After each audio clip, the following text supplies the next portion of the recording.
Seuraavaksi tähän olisi tulossa semmoinen paneeli, jossa paneloijana on Mirta Martin ja paneloitavaksi tulee 2 nuorta tähän näin. Niin voitte tänne tulla ja aloitella.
Elikkä mä oon siis Martin Mirta, medialähetys Sanansaattajien nuorten aikuisten verkoston koordinaattori.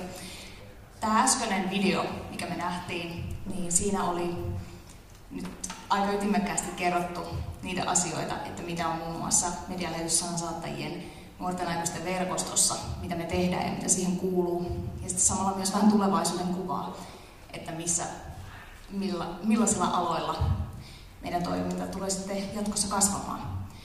Mutta nyt me pidetään paneeli, jossa meillä on yksi verkostolainen ja sitten yksi paikallinen Tampereen seurakunnan alueella asuva henkilö. Ja vaikka tämä video kertoo vaan Sansan näkökulmasta, niin nyt kun me ollaan täällä Tampereella ja me ollaan seurakuntien talossa, ja tämä koko tapahtuma on tehty yhteistyössä Tampereen seurakuntien kanssa, ja tässä on ollut myös Uusi Verso mukana, niin nyt me halutaan vähän antaa kuvaa siitä, että mitä kaikkea toimintaa on olemassa, mihin on mahdollista tulla mukaan. Ja otetaan vähän tämmöinen rentokuvakulma, että katsotaan, missä nämä meidän panelistit on päässyt olemaan mukana ja millaisia fiiliksiä heillä on ollut siitä.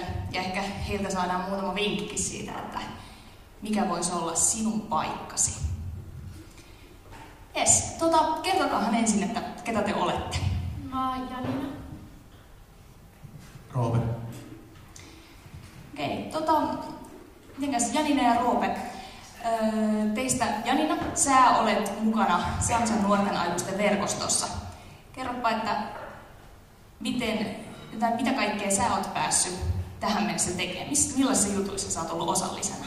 No silloin ennen kuin mä edes liityin tähän, niin Virta tosiaan oli meidän Raumalla kertomassa tästä verkostosta tai tästä Salsan työstä, niin silloin me nauhoitettiin sitten jo semmoinen radio-ohjelma. Ja nyt sit mä oon ollut täällä Satelliittifestarein vapaaehtoisen, niin mä oon toinen tuossa kahvilassa vähän kaikennäköistä. Ja sitten kerropa Roope, että sä oot taas täällä Tampereen poikia. Et kerrohan, mitä sä oot tehnyt täällä Tampereen alueella. Millaisissa jutuissa sä oot ollut mukana? Joo, no mä lähdin ihan perus nuorten toimintaan silloin, kun mä kävin itse riparin ja sen jälkeen mä pikkuhiljaa nyt oon tässä ruvennut siirtymään tänne nuorten aikuisten puolelle, että meillä on siellä sellainen uusi verso järjestää joka toinen sunnuntai illalla on messu, jossa on vähän enemmän meininki sellaisessa perinteisessä aamumessussa. Mitenkäs sitten, jos te mietitte nyt vähän näitä teidän kokemuksia, niin onko teillä itsellä myös nuorena aikuisena? Tietysti naisiltahan tätä ei saisi koskaan kysyä, mutta tehdään poikkeus. Eli kertokaahan vielä, minkä ikäisiä te olette. No, mä oon 18. Mä täytän kuukauden päästä 17. Jes, eli sieltä nuorten aikuisten alkupäästä. Niin, eli nyt tälleen kuitenkin tästä nuorten ja nuorten aikuisten kuvakulmasta, niin millaisissa jutuissa te tykkäätte yleensä olla mukana? Jos puhutaan seurakunnan tai muuten tällaista kristillisestä toiminnasta, niin minkä tyyppiset jutut on niitä, mitkä teitä kiinnostaa ja missä te haluatte olla mukana? Mua itse henkilökohtaisesti kiinnostaa lähetystyö ja sitten messujen järjestäminen. Mä oon muutaman kerran ollut ehtoollisavustajana ja esirukoilijana. Ja sitten olin hiihtolomalla. Virossa tehtiin lyhytaikaista lähetystyötä, jossa me muun muassa pidettiin muutama nuorten ilta ja sitten jaettiin ruoka-avustuksia. No tosiaan mä oon niinku itse käynyt 2 vuotta sitten ripariin ja sitten sen jälkeen mä oon ollut isosena ja niinku silleen käynyt seurakunnan nuorten illoissa. Mutta toi mua just kiinnostaa toi lähetystyö ja silleen, että mä haluaisin ehkä olla vähän enemmän mukaan kuin käydä vaan kerran viikossa Rauman nuorisolla vai mikä onkaan.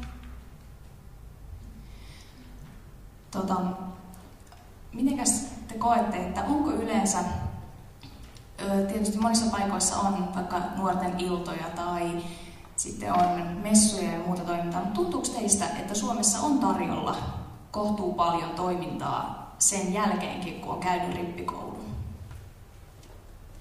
No siis toi just niinku Rauma on vähän eristyksessä kaikesta, kun se on tuolla länsirannikolla, mutta on meilläkin jonkun verran silleen, että just me tehtiin viime vuonna esimerkiksi silleen, että me käytiin tutustumassa Bernajan seurakuntaan, mutta sitten mä olin maata näkyvissä festareilla, niin viime syksyn, mistä mä just siellä katsoin, niin siellä oli tosi paljon, että on niinku kaikkea erilaista, että just jos on mahdollisuus mennä, niin oli se paljon kaikkia sitten kaikesta. Joo, no siis nuorilla on tosi paljon erilaisia juttuja ja niistä informoidaan melko hyvin, mutta sitten se, että kun on käynyt sen isoskoulutuksen ja tällaiset nuorten illoissa ja sitten rupeaa tuntea itse vähän vanhaksi, sitten menee käymään jossain nuorten aikuistetussa ja tuntee itsensä tosi nuoreksi. Se siirtyminen siinä on tosi vaikeaa toisaalta. No mitenkäs tuleeko sulla, Roope, kysytään nyt sulta, että tuleeko sulla mieleen sellaisia juttuja, että tuntuuko se vaikealta vaan sen takia, että kokee olevansa niin kuin uusi nuori, joka tulee sellaiseen uuteen porukkaan, vai mitkä asiat tekee siitä vaikeaa siirtymisen sellaiseen nuorten aikuisten toimintaan? No se on justiin se, että on nuori ja tosi moni se tuttu, joka on ollut siellä nuorisotyössä, niin yleensä tippuu siinä pois siitä kyydistä, että ne ei tule välttämättä sinne nuorten aikuisten toimintaan mukaan. Mitenkäs voitte molemmat vastata, jos tulee ideoita? Olisiko teillä jotain sellaista mielessä, että millä tavalla se voisi ehkä olla helpompaa siirtyä? Olisiko teillä ideoita siitä, että miten voisi olla, tai itse vaikka kokisitte helpommaksi vaihtaa nuorisotyön puolesta nuorten aikuisten työhön, siirtyä sellaiseen toimintaan, mitä suunnataan nimenomaan vähän jo vanhemmille, yli 18-vuotiaille? Joo, no meillä oli itse asiassa just se Viron reissu, lähetystyön reissu, niin se oli tarkoitettu just sitä varten, että just 18 vuotta täyttäneet ja vähän vanhemmat otettiin vaan siihen mukaan. Että se olisi sellainen, että mietitään, että mitä tapahtuu siinä nuorisotyön ja nuorten aikuisten työn välissä. No, ehkä just se, että olisi paljon tuttuja siinä mukana ja olisi niitä samoja työntekijöitä sillä, että se olisi paljon helpompaa. Että tietenkin kun tuolla Raumalla on tosi vähän, niin mulla ei ole mikään kokemusta sellaisesta, niin mä osaan silleen sanoa. Joo. Palataanpa vähän nyt sitten siihen, että mitä te olette kaikkea päässyt tekemään ja miten te olette sen kokenut. Mitkä on sellaisia, jos te miettisitte vaikka jonkun suosikkikokemuksen, olisiko teillä joku hyvä muisto jostain tapahtumasta tai jostain sellaisesta teille suunnatusta toiminnasta, missä teille olisi jäänyt mieleen joku hyvä juttu ja haluaisitte jakaa sen meille? No siis kun me oltiin viime vuonna, tosiaan tehtiin Rauma-seurakunnan puolesta se vierailijoissa Permajaan, niin sit se oli tosi hienoa niin tavat paikallisia nuoria ja nähdä millaista toimintaa siellä on. Silleen, se oli tosi siisti kokemus, että en olisi varmaan ikinä muuten käynyt Permajassa. Se oli todennäköisesti se Viron reissu on ollut tähän mennessä hieno, mutta toinen melkein yhtä hieno on ollut maata näkyvissä festareilla olla majoitusvalvojana. Mitenkäs nyt kun tekin alatte pikkuhiljaa kasvaa pois siitä nuorisotyön piiristä ja ehkä nuoret aikuiset on se teidän ryhmä, niin olisiko teidän mielestä parempi, että olisi toimintaa, johon voisi tulla sekä nuoret että nuoret aikuiset, vai kaipaatteko te sellaista, että sitten kun te olette vahvasti tässä nuorten aikuisten ikäryhmässä, niin sitten teillä olisi ihan omaa toimintaa, minne ei tulisi vaikka 14-15-vuotiaita mukaan? Se on sinänsä, että se olisi hyvä, että olisi molempia. Olisi sitä, missä on pelkästään nuoria aikuisia, on sitä, missä olisi molempia, niin se olisi myös sellainen tekijä, joka helpottaisi sitä nuoren aikuisen siirtymistä. No siis Raumallahan on esimerkiksi niihin nuorten iltoihin se, että täytyy olla rippikoulun käyneet pääsäisin. Ja sitten siellä käy just vanhempia, niin ei siinä ole mun mielestä mitään. Että kyllä se ihan käy, että siinä on niitä nuorempia ja sitten on vähän vanhempia. Mitenkäs, jos te saisitte itse ideoida ihan minkä tahansa jutun, se voi olla vaikka yksittäinen tapahtuma tai sitten se voi olla sellaista toimintaa, joka jatkuu non-stoppina tai vaikka pidemmän periodin, niin mikä olisi semmoinen unelmatoiminta, missä te tykkäisitte olla mukana? Mitä jos saisitte ihan tehdä toivomuksen, tämmöinen lampuhenki, joka toteuttaa nyt yhden toivomuksen, ja te saatte toivoa minkälaisen tahansa toiminnan tai aktiviteetin, mihin voisitte osallistua. Millainen se olisi? No, joku semmoinen leiri, missä olisi just jotain vähän vanhempia nuoria ympäri Suomea, että saisi tutustua uusiin ihmisiin ja näkisi vähän, kuulisi millaista toimintaa eri seurakunnissa, ettei vaan siinä omassa seurakunnassa. Todennäköisesti joku sellainen solutoiminta, joka olisi sillä tavalla miellyttävä, että sinne tulisi paljon ihmisiä ja se voisi jakaantua erilaisiin toimintamuotoihin, mitä siellä tehdään. Mitenkäs, olisiko teidän mielestä hyvä kehittää esimerkiksi netin välityksellä tehtäviä juttuja tai sellaista, että esimerkiksi netissä olisi lisää materiaalia tai esimerkiksi netissä toimivia messuja, jotain ehkä videointijuttua tai muuta, etenkin sitten jos on välillä estynyt, että on kiire tai ei pääse välttämättä eri paikkakunnalle, niin olisiko teidän mielestä hyvä alkaa panostaa vaikka sellaiseen netin välityksellä tehtävään juttuun, vai olisiko teidän mielestä parempi yrittää avata mahdollisuuksia päästä aina konkreettisesti kuitenkin niihin paikkoihin, missä on toimintaa? Mä itse tykkään henkilökohtaisesti olla konkreettisesti siellä paikassa, missä sielläkin tapahtuu, mutta silloin kun ei tosiaan pääse sinne, että on vaikka sairaalassa tai on joku työprojekti, että ei voi lähteä kotonsa pois, niin voisi sitten netin välityksellä katsoa sen, niin se olisi tosi hienoa. No just, tai siis se olisi just hienoa, että olisi niin kuin netin kautta, että vähän niin kuin, että kun Sansahan lähettää sitä lähetyksiä, mihin ei pysty tekemään lähetystä, että ne sitten pystyisi lähettämään niitä lähetyksiä niin kuin sellaisille, ketkä ei pääse paikalla kuuntelemaan, niin kuin ihan Suomessakin. Sansan nuorten aikuisten verkostossa on nyt paljon kehitetty sitä, että päästäisiin hyödyntämään erilaisia kanavia internetissä ja että saataisiin muutenkin tuotua vähän sellaista teknillistä kuvakulmaa, niin kuin videointia tai audioiden tekemistä tai muuta nuorille aikuisille. Mitenkäs Janina, mikä sun mielestä Sansan nuorten aikuisten verkostossa, mitkä jutut on sellaisia, mitkä sua kiinnostaa eniten tai mitkä innostaa sua? No siis esimerkiksi just se radio-ohjelma teko oli tosi kiva, että sellaista voisi niin tehdä jatkossakin ja sitten just joku esimerkiksi videoiden tekeminen ja sellainen. Mitenkäs sitten Roope, mitkä on tällä hetkellä täällä paikallisesti, täällä Tampereen seurakuntien alueella sellaisia juttuja, mitkä innostaa sua kaikkein eniten ja tavallaan herättää sussa sellaisen, että hei, tonne mä haluan mennä mukaan? Joo, no Uusi Verso järjestää tosi paljon sellaista niin kuin tallitoimintaa, eli kanavia, jotka sitten niillä on eri tarkoituksia, että on vaikka sellainen, että valmistetaan yhdessä ruokaa, tai sitten toinen, että mennään thai-hieroloihin ja sitten mennään kertoa niille, että siis sellainen ihmiskaupan vastainen talli on kyseessä. Ne viime syksynä, mikäli oikein muistan, niin ne kutoi villasukkia ja vei niitä niille thai-hieromoiden työntekijöille.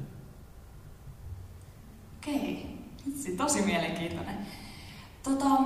Mitenkäs sitten, kun te menette sellaisiin tapahtumiin tai tilaisuuksiin, osallistutte jonkinnäköiseen toimintaan, niin mitkä on sellaisia juttuja, voi sanoa ihan vaan niin kuin ykkösen tai sitten niin tämä on tämmöisen yhden suosikin, tai sitten jos on monta juttua mielessä, saa sanoa useamman. Kun menette niihin tilaisuuksiin tai tapahtumiin, toimintaan, niin mitkä on sellaisia juttuja, mitä te odotatte, kun te menette sinne? Että mitä te haluaisitte, että te saisitte sieltä tai siellä tapahtuisi tai olisi läsnä tai mukana? No, mulle se oli pari vuotta sitten, mä sanoin, että siellä olisi ollut jotain hauskaa, viihdyttävää ohjelmaa, mutta nykyään mulle on tullut tosi tärkeäksi ylistäminen ja rukoilu. Mä sanoisin, että todennäköisesti ne. No, ehkä niinku se uusien ihmisten tapaaminen ja sitten just, että niinku oppii uutta tai jotain. Joo, mitenkäs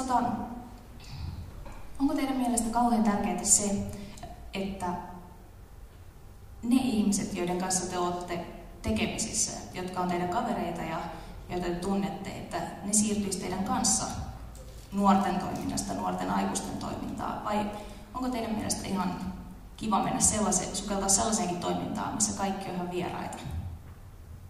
No, on siis jollain tavalla kivempaa, että siinä on joku niinku tuttu ihminen, että tietää vähän, niinku ketä on ja silleen pystyy tukeutumaan sinänsä, mutta en mä tuntenut täältäkään ketään. Että ihan, kyllä se niinku silläkin menee. No, se on helpompaa lähteä, jos on se muutama tuttu sinne mukana, mutta ei se mikään mahdotonta ole yksin mennä sinne uusien ihmisten sekaan. Okei, sitten tehdään tällainen kädennostokalluppi, että saadaan, yhdellä ihmisellä saadaan 50% äänistä ja 200. Nostakaapa käsi aina pystyyn, kun tulee sellainen sana,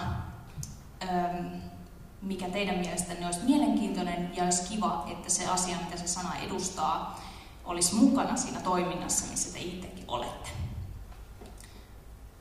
Raamattutyöskentely.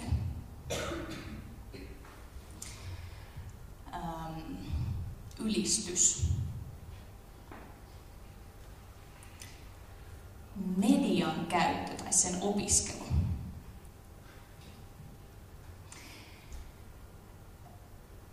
Sitten vaikka leirit.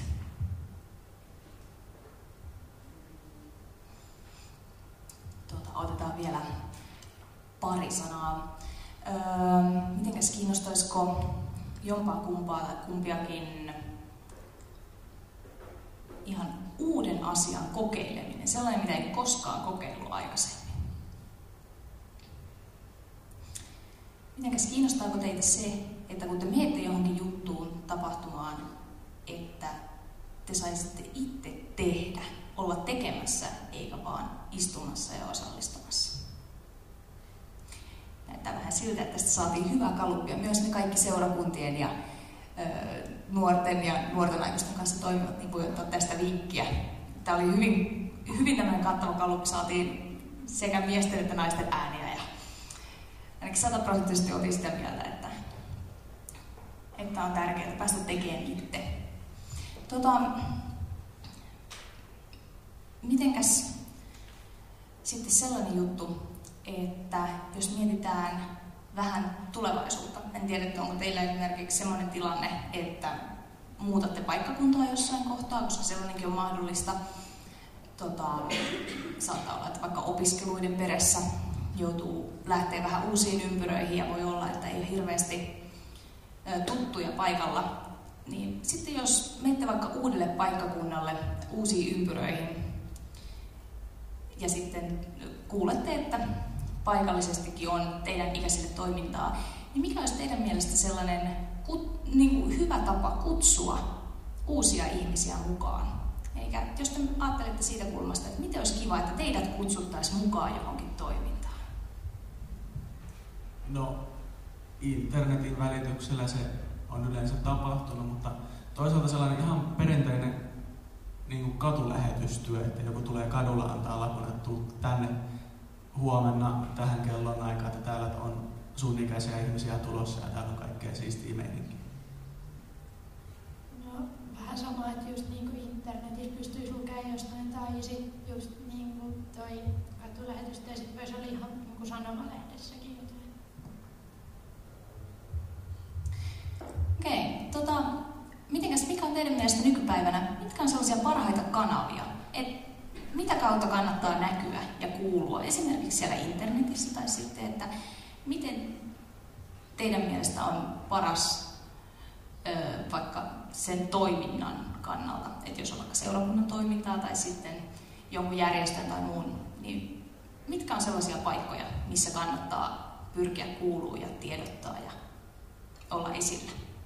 No Facebook ainakin ja sitten jotkut esimerkiksi semmoista NRT ja semmoista radiokanavaa, mitä kuunnellaan tosi paljon. No ainakin Twitter ja Facebook tulee tässä ensimmäisenä mieleen ja sitten ihan vaan sanomalehdessä. Okei. Meillä alkaa pikkuhiljaa olla aika lopussa, mutta jos otettaisiin tähän loppuun vielä sellainen, että voisitte antaa vinkin kaikille niille, jotka on täällä paikalla, sekä niille, jotka katsoo netin välityksellä, että mitkä olisi sellaisia hyviä juttuja, mitä suosittelisitte näille paikalla olijoille, mitä kannattaa kokeilla, mihin kannattaa mennä, ja mitä kannattaa tsekata, että hei, se on hyvä juttu, käypä kokeilemaan, että olisiko se sunkin juttu. No vaikka jos extempore joku tulee pyytää sua järjestää jotain, niin kannattaa lähteä aina mukaan. No esimerkiksi just jos on mahdollisuus niin päästä vierailemaan jossain toisessa seurakunnasta.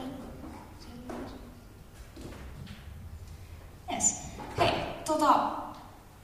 kiitos tosi paljon sille, että olitte mukana tässä paneelissa. Ja meillähän on nyt Roope ja Janina on molemmat ollut täällä satelliittifestareilla tuolla kahvilan puolella avustamana. Kertokaa vielä se, että mikä sai teidät tulee mukaan tänne satelliittifestareille? No, just kun mä halusin periaatteessa kokeilla, että pystyisi tekemään tällaista niin kuin silleen just, että ei tunne ketään ja pääsee vähän kokeilemaan. pystyisi olemaan mukaan niin kuin toiminnassa aktiivisemminkin. No, mulle itselle tuli eilen illalla viesti, että tuu jo tänne 12, niin sä pääset tekemään järjestään tätä myös. No, mikäs teidän fiilis on nyt tässä vaiheessa iltaa? Tosi hyvä, vähän väsynyt, tuli viime yönä nukuttua vähän. No hyvä ja mun kans väsynyt, mutta ihan hyvä. No, hei, kiitoksia paljon teille molemmille, että olette mukana ja me jatketaan täällä teidänkin kanssa, kaikkien teidän muiden kanssa vielä illanviettoa. Ja odotetaan sitten, että seuraava ohjelmanumero alkaa ja olisikohan se Simo tuolta tulossa tänne lavalle seuraavaksi. Jeps, oli tosi kiva kuulla ne paneeli. Itsellekin heräsi muistot kaikki noista isoista toiminnoista ja maata näkyvistä festareista ja kaikista. Et paljon kokemuksia. Onkohan me monta kertaa, 5 kertaa ollut MNF:ssä ja kaikkea muuta. Mutta tosiaan, nyt tulee tämmönen pitempi tauko tähän saliin, mutta se ei haittaa. Tuolla on tämmönen Athena-huone, missä on hieno leffa tulossa. Siinä on aika tujua materiaalia, että jos ei niin kuin usko, että pystyy kestämään sellaista, niin sitten kannattaa olla tuolla kahvilassa ja ostaa sieltä hyviä syötäviä ja juotavia ja viettää aikaa siinä. Mutta niin jos uskoo, että kestää sen leffan, niin kannattaa mennä katsomaan. Että sinne Athena-huoneeseen löytää tuommoisten viittojen perusteella, se on tuolla päin, niin menkää sinne katsomaan hyvää leffaa. Tässä ohjelma jatkuu sitten 9 ja siihen asti niin nähdään sitten siellä. Mutta nyt siis tauko ja leffaa katsomaan.